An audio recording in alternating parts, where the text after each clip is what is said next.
करे उतना लेट हो। इज्जत से करो तो जल्दी भी जाने मिलेगा। अच्छा टाइम पास मत करो, work is important.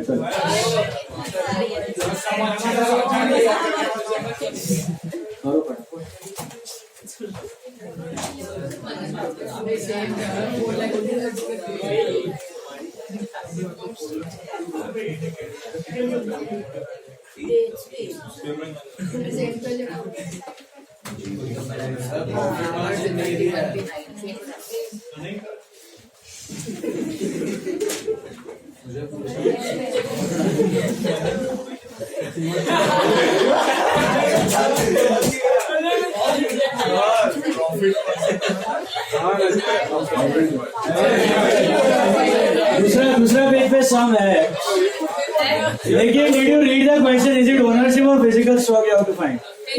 Physical stock. Come on, do it.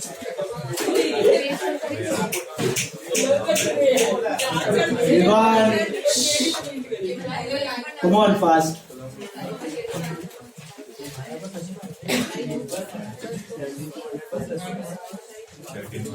उसका ACP दो।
हो भी गया, समझा?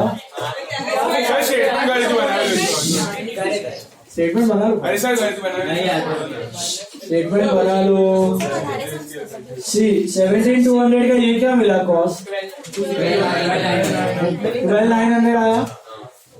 और सीन क्या है? 2,50 plus 12,900 hello plus 12,900 minus 700 minus 1,000। Correct? समझा सबको? अप्रोच क्लियर है? इजी, लेकिन अप्रोच भूल जाओगे, यस नो में पढ़ोगे तो वाट लगती है। अभी नेक्स्ट टाइप पे जा रहे हैं हम लोग। स्टेटमेंट हाँ लिखो, statement write down the statement.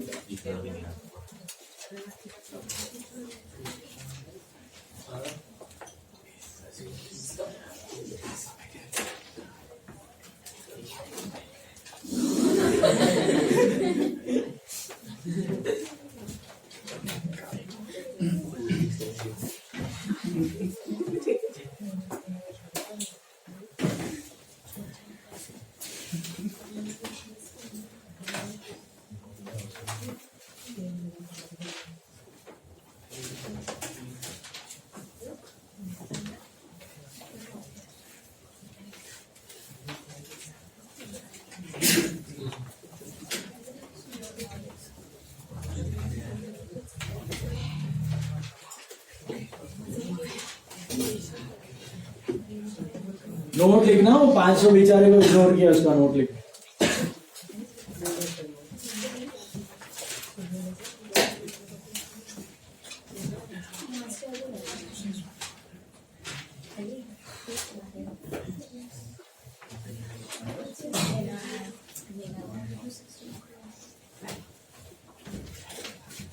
So we have done 3 varieties till now.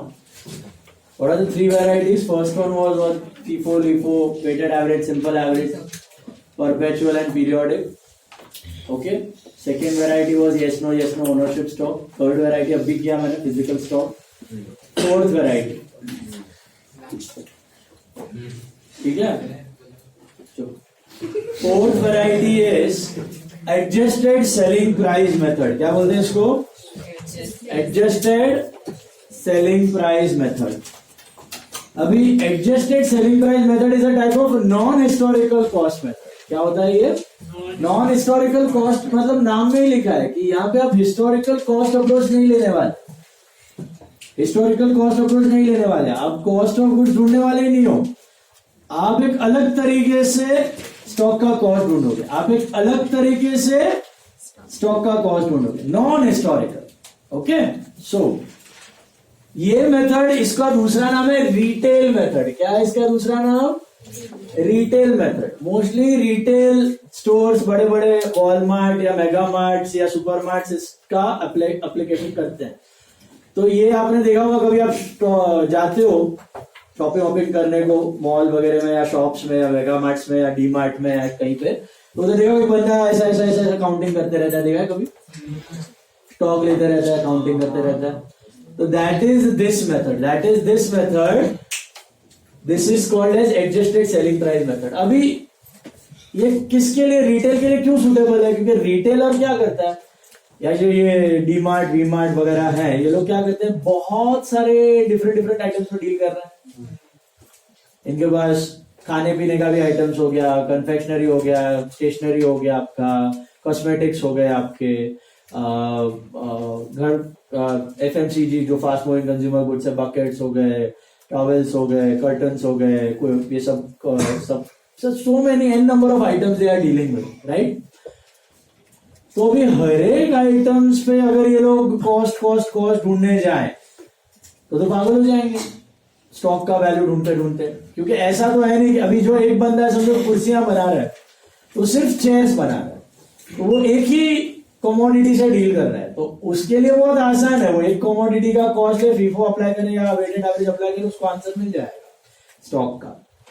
But इनके लिए तो माथे का दुखा हो जाएगा, क्योंकि अभी कोल्ड ड्रिंक्स का अलग हो गया कॉस्ट, फिर आपका आइसक्रीम्स का अलग कॉस्ट हो गया, फिर चॉकलेट्स का अलग कॉस्ट हो गया, फिर आपका अम्ब्रेलास का अलग कॉस्ट हो गया, शूज का अलग कॉस्ट हो गया, ये सब में ये लोग डील कर रहे हैं, स्कूल बैग्स हो गए आपके। तो so many items are there, so how do they approach?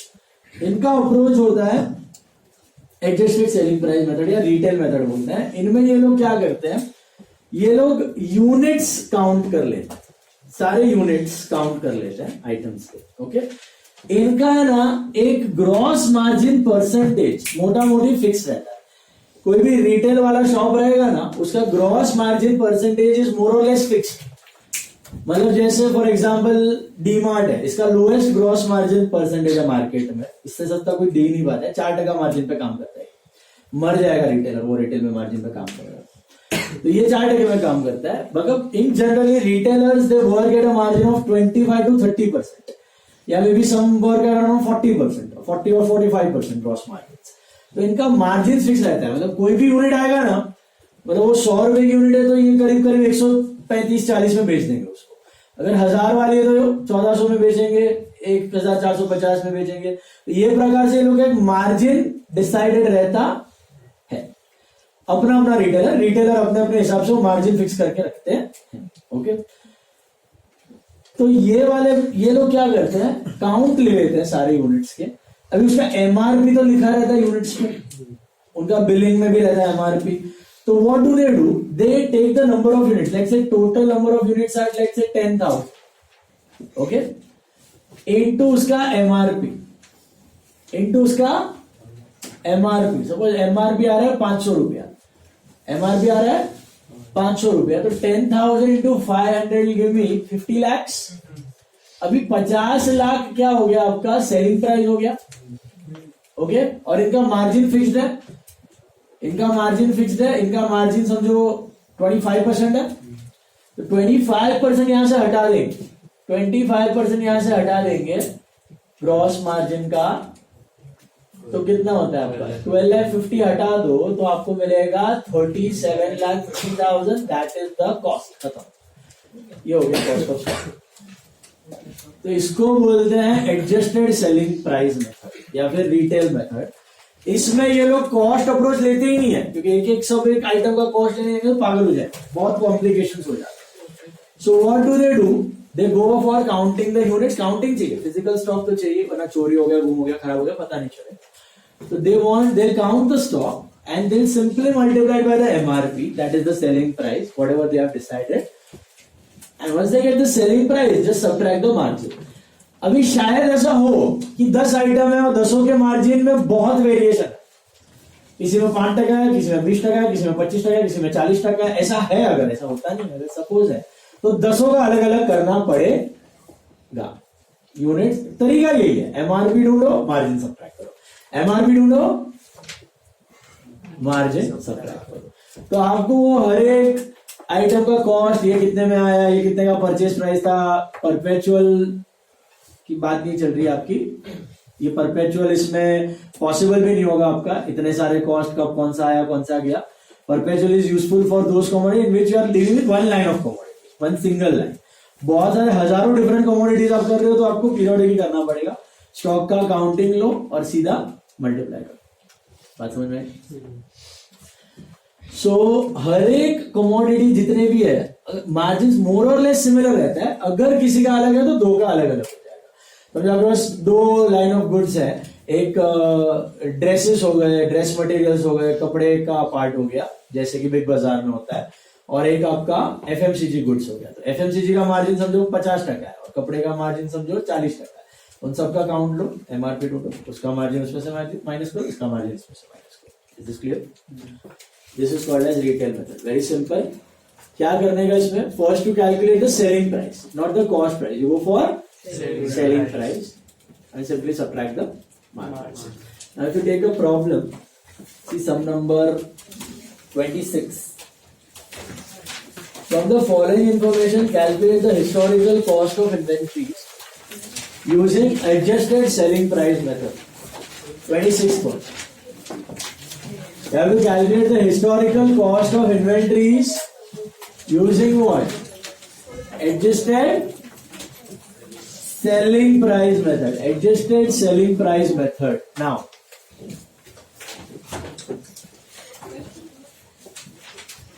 दिख रहा है? देखो, adjusted selling price method. Sales during the year are 2 lakhs. Well, cost of purchases are 2 lakhs. That's purchase. Opening inventory is nil. Closing inventory at selling price दिया है, दिख रहा है? तो मैंने क्या बोला आपको, आपने यूनिट्स काउंट किया, उसको एमआरपी से मल्टीप्लाई किया. यूनिट्स मतलब स्टॉक के यूनिट्स, उसको एमआरपी से मल्टीप्लाई किया और आपके पास एक फिगर आया. वो फिगर है कितना पता है? 50,000. तो क्लोजिंग स्टॉक भी अवेलेबल है, लेकिन प्रॉब्लम क्या है? सेलिंग प्राइस पे. किस पे? वो सेलिंग प्राइस पे. अपने को क्या ढूंढना है? कॉस्ट प्राइस पे अराइव करने के लिए, सेलिंग प्राइस से कॉस्ट प्राइस पे अराइव करने के लिए क्या चाहिए? मार्जिन चाहिए. मार्जिन अवेलेबल, तो वो आपको ढूंढना. वो ग्रॉस मार्जिन क्या है? प्रैक्टिकल उसको पता है 20%, 25%, 40% क्या चाहिए, सीधा माइनस करेगा. सम्स के बनाने के लिए आपको ये थोड़ा पजल टाइप में देते हैं. इन्होंने सेलिंग प्राइस का कॉस्ट अपना स्टॉक दे दिया आपको, closing stock at selling price दे दिया, ग्रॉस मार्जिन नहीं दिया. तो your target is to calculate what? Gross margin. 25%. कैसे ढूंढा आपने? 25,000 divided by 2 lakh into 1. 250 upon 2 lakh 50,000 upon 2 lakh into 1. तो उससे 1,25,000 तो 100 minus. Absolutely right. तो इधर अप्रोच क्या लेना है? देखो, नॉर्मली अगर मैं ट्रेडिंग अकाउंट बनाऊं, this is my trading account, तो इसमें मेरा ओपनिंग स्टॉक लेटर से नील है, जो ये सब में है. Purchases are 2 lakhs. Okay, sales are 2 lakh. 2 lakhs and the closing stock is 50,000. But this closing stock is at selling price. Normally this is at cost price. Here it is at selling price, so I'll arrive at a GP. What is this GP? 50,000. अब ये है ना actually wrong GP है, correct GP नहीं। क्यों पता है? हाँ, ये सेलिंग प्राइस, ये किस पे होना चाहिए? कॉस्ट प्राइस पे होना चाहिए। तो ये राइट जीपी भी, ये रॉन्ग जीपी है। ओके ठीक है, अब रॉन्ग जीपी तो रॉन्ग जीपी। ओके, अपने को जीपी नहीं चाहिए, अपने को स्टॉक चाहिए। तो नॉर्मली जीपी रेशियो का फॉर्मूला क्या होता है? हमने वर्टिकल में देखा है जीपी रेशियो का फॉर्मूला क्या होता है? GP ratio is GP upon net cell into 100, है ना? तो I would have done 50,000 upon 2 lakh into 100, correct, which is 25%.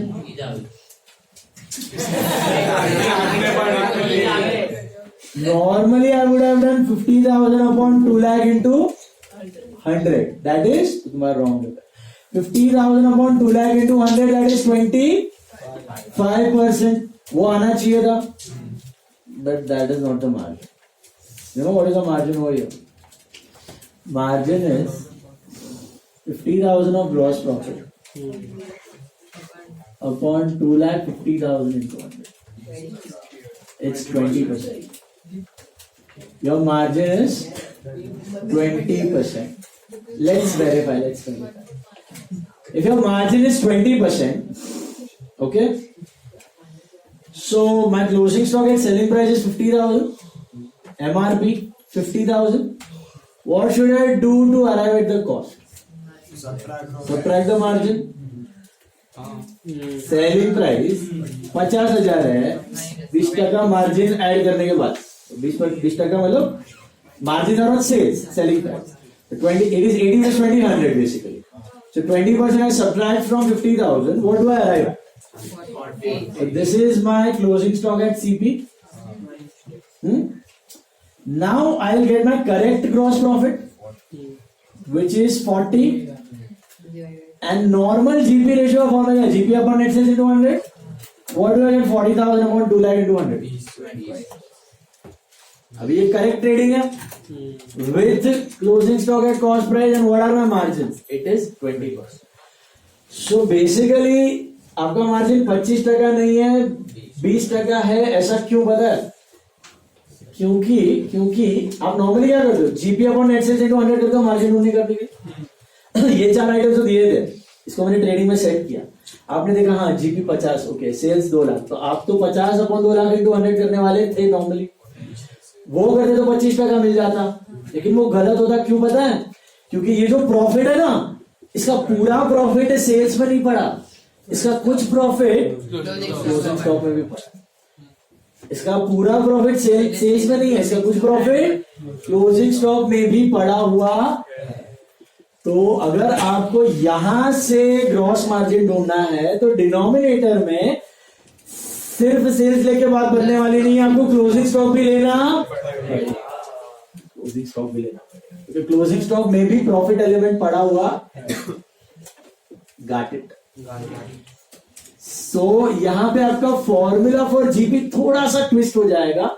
Instead of GP ratio being GP upon net sales into 100, normally it is GP upon net sales into 100, 100% है, हमेशा यही होता है। But इस scenario में it will be GP upon net sale plus closing stock into 100, क्योंकि closing stock is also at so clear। तो ये प्रॉफिट कैसे मिला? क्रेडिट माइनस डेबिट करके। इसमें खाली सेल्स वाला प्रॉफिट नहीं है, इसमें स्टॉक का भी प्रॉफिट पड़ा हुआ, इसलिए। ओके, यही चीज ध्यान रखनी। तो मार्जिन ढूंढना कैसे? मार्जिन का फॉर्मूला क्या है वैसे? तो जीपी अपॉन नेट सेल। इधर क्या होगा? GP upon net sale plus का है, लेकिन अगर ये कॉस्ट पे होता तो जीपी अपॉन नेट सेल, तो प्रॉफिट है ही नहीं, डिनोमिनेटर में लेने की जरूरत। तो profit is not only inside sales, profit is also inside closing, इसलिए करना। समझा? ये क्या है? सो इसको प्रेजेंट कैसे करना है देख लो यहाँ पे ध्यान से। वर्टिकल फॉर्मेट में दिखाना है। ट्रेडिंग अकाउंट मत बना देना यहाँ पे, ये खाली अंडरस्टैंडिंग के लिए था आपके। सबसे पहला हमें ढूंढना है ग्रॉस प्रॉफिट। तो ग्रॉस प्रॉफिट ढूंढोगे कैसे? So this will be your sales. छोटा सा नोट बनाना, ये वर्किंग नोट फॉर्मेट में ही रहेगा।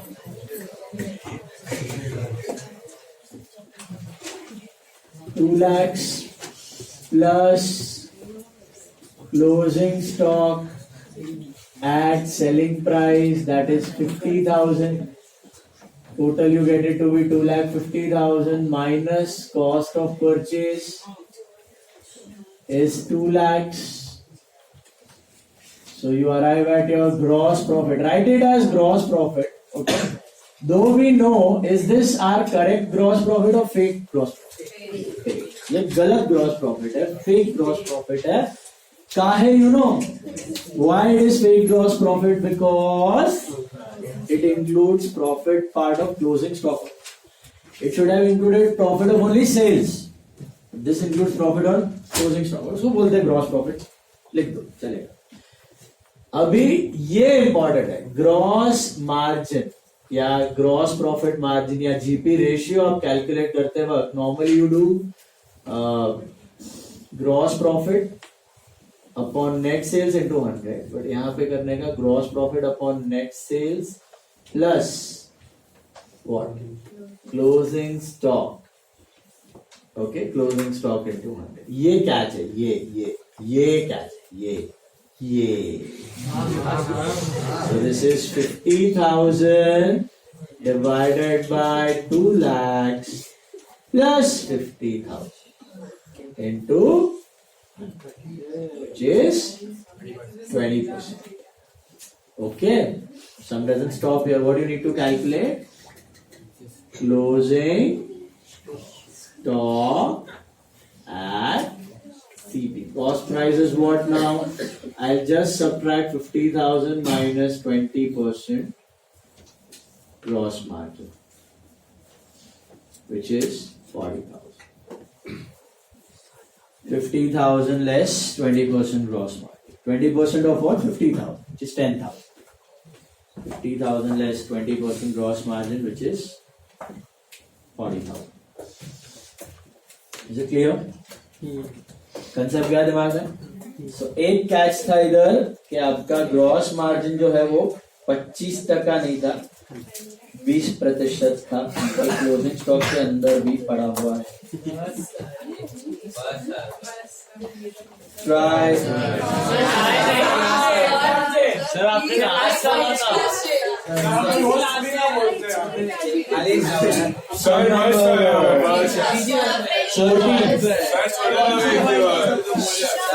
सब नंबर 14 ले लो।